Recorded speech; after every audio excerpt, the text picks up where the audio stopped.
আসসালামু আলাইকুম ওয়া রাহমাতুল্লাহ।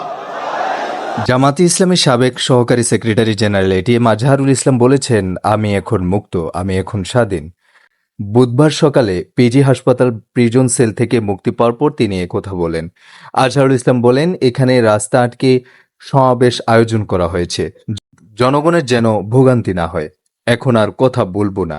আল্লাহ বাঁচিয়ে রাখলে আপনাদের সঙ্গে বারবার দেখা হবে, বারবার কথা হবে। এর আগে সকাল ৯টা ৫ মিনিটে বাংলাদেশ মেডিকেল বিশ্ববিদ্যালয়ে ভর্তিরত অবস্থায় কেরানীগঞ্জে অবস্থিত ঢাকা কেন্দ্রীয় কারাগার থেকে তাকে মুক্তি দেওয়া হয়। আজহারুল ইসলামের মুক্তির আগে তাকে খালাস দিয়ে আপিল বিভাগের রায়ের কপি ঢাকা কেন্দ্রীয় কারাগারে এসে পৌঁছায়। সেখানে কাগজপত্র যাচাই বাছাই করা শেষে কারা কর্তৃপক্ষ আজহারুল ইসলামের মুক্তির প্রক্রিয়া সম্পন্ন করে। মঙ্গলবার ২৭ মে সকালে মানবতা বিরোধী অপরাধের মামলায় আজহারুল ইসলামকে মৃত্যুদণ্ড থেকে খালাস দিয়ে রায় ঘোষণা করেন সুপ্রিম কোর্টের আপিল বিভাগ। প্রধান বিচারপতি ডক্টর সৈয়দ রেফাত আহমেদের নেতৃত্বে ৭ বিচারপতি পূর্ণাঙ্গ আপিল বেঞ্চে এ রায় ঘোষণা করেন। আপনাদের জন্য এটিএম আজহারুল ইসলামের পূর্ণাঙ্গ বক্তব্যটি প্রদান করা হলো। আসসালামু আলাইকুম ওয়া রাহমাতুল্লাহ।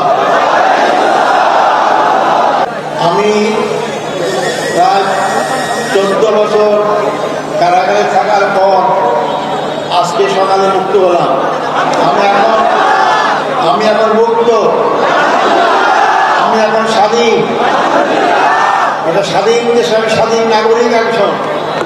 সম্মানিত ভাই ও বন্ধুগণ, আমি এই প্রসঙ্গে বলতে চাই, এই হত্যাকাণ্ডের সঙ্গে যারাই যে পর্যায়ে জড়িত সবাইকে আইনের আওতায় এসে তাদের বিচার করা হোক।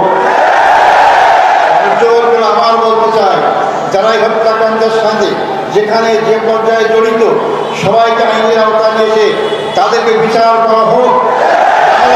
তাহলে খারাপ সংস্কৃতি চালু থাকবে, এখান থেকে বেরিয়ে আসতে হবে আমাদেরকে। সম্মানিত ভাই বন্ধুগণ, আমি এরপর ধন্যবাদ জানাতে চাই যাদের কারণে আজকে মুক্ত হওয়ার সুযোগ পেয়েছি।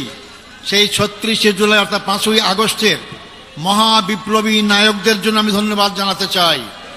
তাদের অক্লান্ত পরিশ্রম, আন্দোলন, তাদের মাধ্যমে স্বৈরাচার ফ্যাসিস্ট সরকারের পতন হতে বাধ্য হয়েছিল।